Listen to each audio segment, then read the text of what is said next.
Gününüz xeyirli olsun uşaqlar. İndi sizinlə 7-ci sinif şagirdləri üçün kiçik summativ qiymətləndirmə 4-ün A variantının izahını verəcəyik. Xatırladım ki, bu kiçik summativ qiymətləndirmə ikinci hissənin ilk bölməsinin summativ qiymətləndirməsini əhatə edir. 16 suallı summativ qiymətləndirmə. Birinci suala baxaq. Hansı maddə dielektrikdir? Biz bilirik ki, dielektrik elektrik cərəyanını keçirmir, amma elektrik cərəyanını keçirən maddələrə isə naqillər və yaxud da keçiricilər deyilir. İndi burada diqqətlə fikir versək, plasmas, bəli, dielektrikdir. Çünki elektrik cərəyanı keçirmir. Şüşə də həmçinin dielektrikdir, hava da dielektrikdir. Amma metal dielektrik deyil, metal keçiricidir. Ona görə bunu götürmürük. 1, 2, 3. Doğru variant D variantdır. İkinci suala baxaq. Newton bölsün klon ifadəsi hansı fiziki kəmiyyətin vahidinə uyğundur? Məsələni yaxınlaşdırım. Daha yaxşı görək, analiz edək birlikdə. Newton bölünsün klon ifadəsi. Baxın, Newtonun yerinə nə yaza bilərəm? F. Klonun yerinə isə Q. İndi fikir versəz burada F-in Q-yə olan nisbəti bizə nəyi verir? Bəli, intensivliyi. Elektrik sahəsinin intensivliyi. Demək ki, Newton bölsün klon elektrik sahəsinin intensivliyinin vahidinə uyğundur. Üçüncü sual. Cisimlərin elektrik yükünün olub-olmadığını müəyyən edən cihaz. Əlbəttə ki, elektroskop. Yüklü zərrəciklər arasında qarşılıqlı təsir qüvvəsi hansı şəkildə düzgün təsvir edilmişdir? Deməli, birinci suala baxaq, birinci varianta. Müsbət və mənfi yük. Biz bilirik ki, müsbət və mənfi yük bir-birini cəzb edir. Amma burada itələdiyini göstərir. Fikir verin, əks tərəfədir. Ona görə A-nı götürməlisiniz. D variantında müsbət və mənfi, ümumiyyətlə bu səhvdir. Çünki bir-birini cəzb etməli idi bunlar. B variantına fikir verək. B variantında 2 mənfi, bəli, bir-birini itələyir. Bax, bunu götürərik. C-ni götürmərik. Niyə görə? Çünki 2 müsbətdir, bir-birini cəzb edir, göstərir. Xeyr. 2 müsbət bir-birini itələyir. Burada da 2 mənfi bir-birini cəzb edir, göstərir. Xeyr. 2 mənfi də bir-birini itələyir. Doğru cavab B variantı. Dördüncü sualda dedik. Beşinci suala keçək. Müsbət ion hansı zərrəcik adlanır? Müsbət ion, yadınızda qalsın, elektron vermiş atomdur. Elektronu vermiş. Elektron vermişdirsə, bu zaman baxaq, atom elektron aldıqda xeyir, atom elektron itirdikdə, bəli, atom elektron itirdikdə çevrilən zərrəcik müsbət ion adlanır. C variantı. Altıncı sual, 1, 2, 3 cisimləri şəkildə göstərildiyi kimi yüklənmişdir. Hansılar bir-birini cəzb edir? Baxın uşaqlar, fikir versəz burada 1 müsbətdir, 2 də müsbətdir, amma 3 mənfidir. Demişik ki, cəzb etmə nə zaman olur? Mənfi və müsbət yüklər bir-birini hər zaman cəzb edir. Demək ki, 3 2-ni cəzb edəcək. Eyni zamanda 3 1-i cəzb edəcək. Deməli, burada da 3 2-ni cəzb edəcək. Bax, burada 3 1-i də cəzb edəcək. Y variantına uyğun gəldi.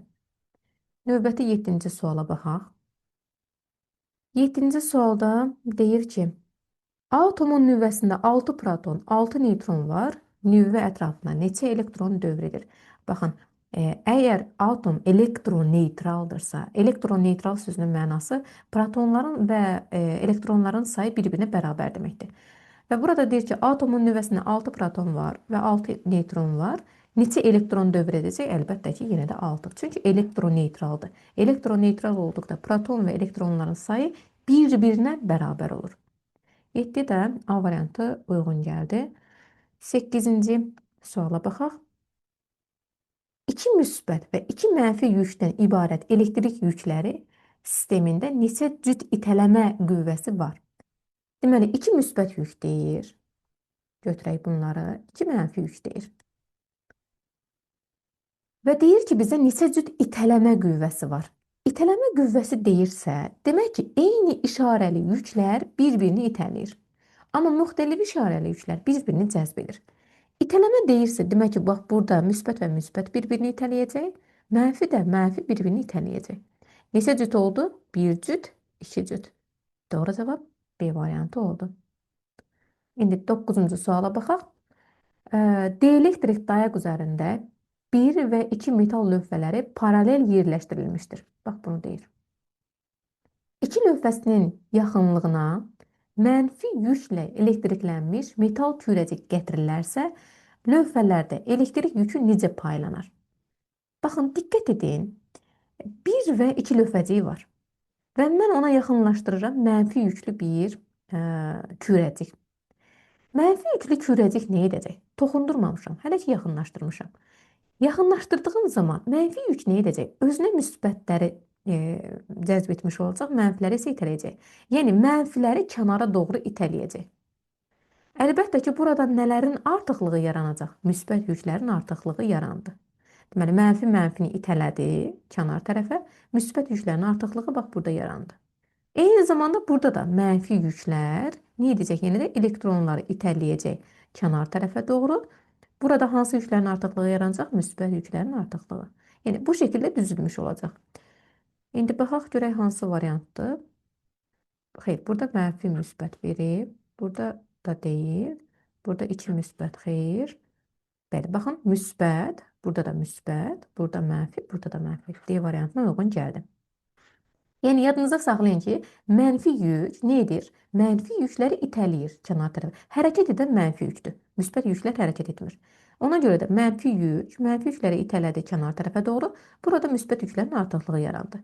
Yenə bu kənara doğru itələnmiş mənfi yüklər, yenə də elektronları itələdi kənara doğru. Burada müsbət yüklərin artıqlığı yarandı. Ona görə doğru cavab D variantı olur. 10-cu suala baxaq. Elektrik sahəsinin yaratdığı qarşılıqlı təsir necə xarakterlidir? Təbii olaraq həm cazibə, həm də itələmə. C variantı. 11-ci sual. Müsbət yükün elektrik sahəsinin qüvvə xətləri hansı şəkildə düzgün təsvir edilmişdir? Müsbət yüklər, biz bilirik ki, müsbət yüklər özündən xaricə doğru, mənfi yüklər isə özünə doğrudur. Yəni, müsbət yükün özündən xaricə doğru göstərməliyik burada. Özündən xaricə doğru da bax burada A variantındadır. Digərləri isə xeyr. Bu mənfi yükə uyğun gəlir, ona görə B-ni götürmürük. Amma digərləri ümumiyyətlə uyğun gəlmir. Sonra 12-ci suala baxaq. 12-ci sualda maraqlı sualdır. Fikir verək uşaqlar. Deyir ki, Q1 və Q2 yüklərinin işarələrini müəyyən edin. Fikir versəz burada Q1 yükündən çıxır burada intensivlik xətləri. Amma Q2 yükünə isə daxil olur. Və öyrənmişdik ki, əgər elektrik sahəsinin intensivlik xətləri, yəni qüvvə xətləri çıxırsa, demək ki, bu müsbət yükdür. Yox, daxil olursa buradakı kimi, demək ki, bu mənfi yükdür. Bu nəticəyə gəlir ki, müsbət yükdürsə, demək ki, Q1 böyükdür, sıfırdır. Amma daxil olursa mənfidir axı, ona görə Q2 kiçikdir, sıfır. Bu variantda Q1 böyükdür, sıfır, bu deyil. Q1 böyükdür 0, Q2 kiçikdir 0. Bax, Y variantındadır. 12-ci sual Y. 13-cü sual. Hansı sxem litium atomunun modelinə uyğun gəlir? Bilirik ki, litium atomunun xaricində 3 elektron var. Bax, buradadır. B variantında demək ki, 3 elektrona da uyğun 3 proton var. 14-cü sual. İntensivliyi 20 Newton bölsün kulon olan, onu silim, rahatlıqla yaza bilim. Deməli, 14-cü sualda deyir ki, intensivliyi 20 Newton bölsün kulon. Yazırıq, Y bərabərdir 20 Newton bölsün kulon. Və yükümüz Q bərabərdir 0,1 kulondur. Deyir ki, sahənin bu yükə təsir etdiyi qüvvəni hesablayın. F bərabərdir sual işarəsinə. Baxın, intensivliyin düsturu Y bərabərdir F bölünsün Q olduğunu bilirik. Və bizdən soruşur ki, burada F-i tap. F bərabərdir Y vurulsun Q-yə. Bu qədər. F bərabərdir. Y-miz nə qədərdir? 20. Vurulsun. Q-miz də 0,1. Bax, 0,1. Vurduğumuz zaman edəcək 0,2 Newton. Demək ki, bu iki təsir edən qüvvə 0,2 Newton imiş. 15-ci suala da baxaq. Elektrik yükü müsbət 4Y. Demək, Q-miz bərabərdir müsbət 4Y. İyonun nüvəsində 14 proton var. Yəni, N protonumuzun sayı 14-dür. Həmin iyondakı elektronların sayını tapın. N elektronların sayı bərabərdir sual işarəsinə. Baxın, bunu əslində şifahi edə bilərik, yazılı formasında edə bilərik. Yazılı formasına gəl yazaq. Demişik ki, elektrik yükü, yəni yük nəyə bərabərdir? Proton və elektronların cəminə. O zaman yazıram n elektron mənfisi ilə, amma üzərinə gəlsin n proton bərabərdir q. Yəni yükümüzü verir burada. N elektronumuz nə qədərdir? Bilmirik. Üzərinə gəlsin. N protonumuz nə qədərdir? 14y. 14e bərabərdir. Q'müz də 4y'dir. Bax, burada yazmışıq. İndi bunu 14 y'ni keçirsək bərabərliyin digər tərəfinə, mənfi ny bərabərdir mənfi 10y'yə. E'lər ixtisar getdi. Burada qaldı. Mənfilər də bir-birini apardı. N bərabərdir 10. Demək ki, 10 elektronumuz var imiş. Belə 15-ci sualda izah etdik və 16-cı sonuncu suala da baxaq. Deyir ki, şəkildə Q0 yükü və bu yükün yaratdığı elektrik sahəsində Q sınaq yükü təsvir olunmuşdur.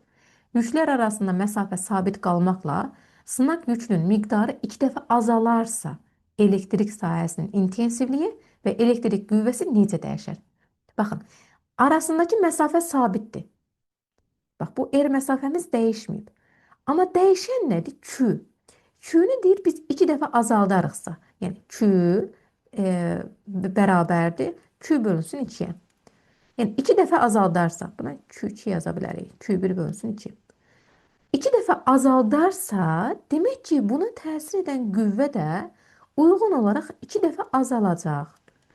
Yəni qüvvəmiz 2 dəfə azalacaq. Bu şəkildə işarə edə bilərik. Deməli, elektrik qüvvəsi necə dəyişər? 2 dəfə azalar.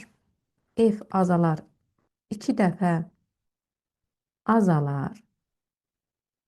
Amma intensivlik necə dəyişəcək? Fikir verin, intensivliyin düsturu necədir? Y bərabərdir F bölünsün Q-yə. Q də 2 dəfə azalıb, F də 2 dəfə azalıb. Baxın, hər ikisi 2 dəfə azalıb, yəni eyni qədər azalıb axı. Məhz bu baxımdan intensivlik dəyişmir. Ona görə yazırıq ki, Y intensivlik dəyişmir. Belə uşaqlar, bu şəkildə sizinlə kiçik summativ qiymətləndirmə 4-ün 16 suallıq variantını izah etmiş olduq.